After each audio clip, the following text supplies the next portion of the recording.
राधे राधे दोस्तों, आप सभी का स्वागत है मेरे शिव भक्ति चैनल में। आज मैं आपको कार्तिक के महात्म का दूसरा अध्याय सुनाऊंगी। अगर आप मेरे चैनल पर नए हैं तो मेरे चैनल को सब्सक्राइब कर लें। तो आइए कार्तिक के महात्म को शुरू करते हैं। भगवान श्री कृष्ण ने कहा, हे देवी गुणवती, अपने पिता और पति को राक्षस के द्वारा मारे जाने का समाचार सुनकर बड़ा विलाप करने लगी।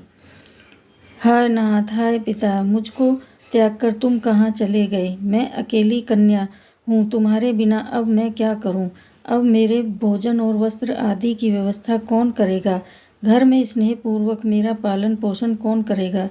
मैं कुछ नहीं कर सकती। मुझ विधवा की रक्षा कौन करेगा? मैं कहाँ जाऊँ और कहाँ रहूँ? मेरा तो अब कहीं ठिकाना नहीं रहा। इस तरह रोती और बिलखती गुणवती पछाड़ खाकर पृथ्वी पर गिर पड़ी और मूर्छित हो गई और देर तक पड़ी रही। जब होश में आई तो पूर्ववत अत्यंत करुण विलाप कर शोक सागर में डूब गई।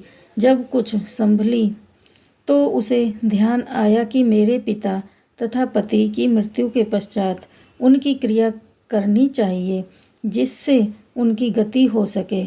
अतः उसने अपने घर की सारी वस्तुएं बेच दी। उनके बेचने से जो पैसे मिले उनसे अपने पिता और पति की श्राद्ध आदि क्रिया की। फिर वह उसी नगर में रहती हुई भगवान विष्णु की भक्ति में 8 पहर रहने लगी।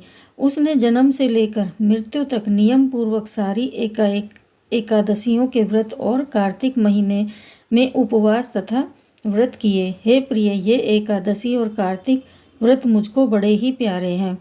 मुक्ति, भक्ति, पुत्र तथा संपत्ति को देने वाले परम पवित्र हैं। जो मनुष्य कार्तिक मास में जब तुला राशि पर सूर्य आता है तो सवेरे उठकर स्नान करते हैं, व्रत व उपासना करते हैं, वह मुझे बहुत ही प्यारे होते हैं। क्योंकि यदि वह बड़े पापी भी हों तो भी स्नान व व्रत के प्रभाव से उनको मोक्ष की प्राप्ति हो जाती है।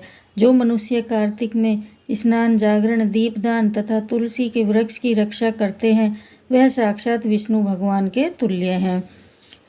जो मनुष्य कार्तिक मास में मंदिर में झाड़ू लगाते हैं और स्वास्तिक बनाते हैं और विष्णु पूजा करते हैं, वह जीवन मुक्त हो जाते हैं। यह सुनकर गुणवती भी प्रतिवर्ष मन लगाकर कार्तिक का व्रत और भगवान विष्णु का पूजन करने लगी।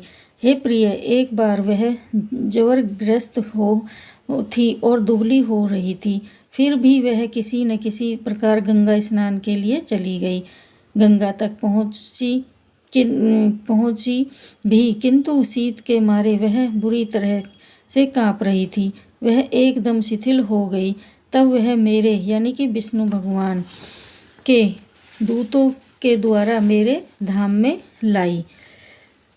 उसके पश्चात ब्रह्मा आदि देवताओं की प्रार्थना पर जब मैंने कृष्ण का अवतार लिया तो उस समय मेरे गण भी मेरे साथ आए। वह सब इस पृथ्वी पर यादव बने। तुम्हारे पिता जो कि पूर्व जन्म में देव शर्मा थे, इस समय सत्राजित हैं। पूर्व जन्म में चंद्र शर्मा जो तुम्हारा पति था वह डाकू है। और हे भामिनी, तू ही वह गुणवती है। यह कार्तिक व्रत का ही प्रताप है जिससे कि तू मेरी अर्धांगिनी बनी।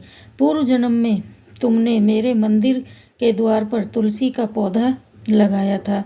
वह इस समय तेरे महल के आंगन में कल्प वृक्ष के रूप में खड़ा है।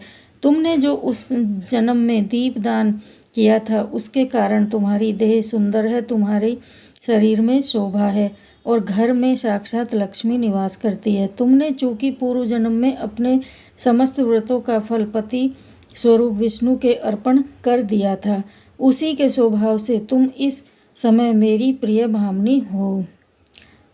पूर्व जन्म में आजीवन तुमने जो नियम से कार्तिक मास का व्रत किया था उसका यह प्रभाव है कि मेरा और तुम्हारा कभी वियोग नहीं होगा।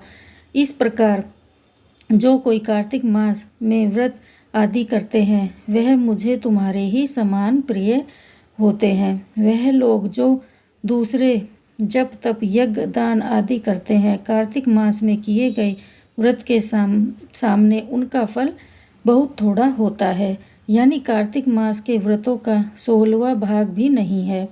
इस तरह से सत्यभामा भगवान श्री कृष्ण चंद्र जी महाराज से अपने पूर्व जन्म के पुण्य का प्रभाव सुनकर अति प्रसन्न हुई।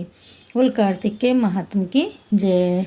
भजमन नारायण नारायण नारायण श्रीमन्नारायण नारायण नारायण राम नारायण नारायण नारायण लक्ष्मी नारायण नारायण नारायण राधे नारायण नारायण नारायण श्रीमन्नारायण नारायण नारायण। बोल कार्तिक के महात्म की जय।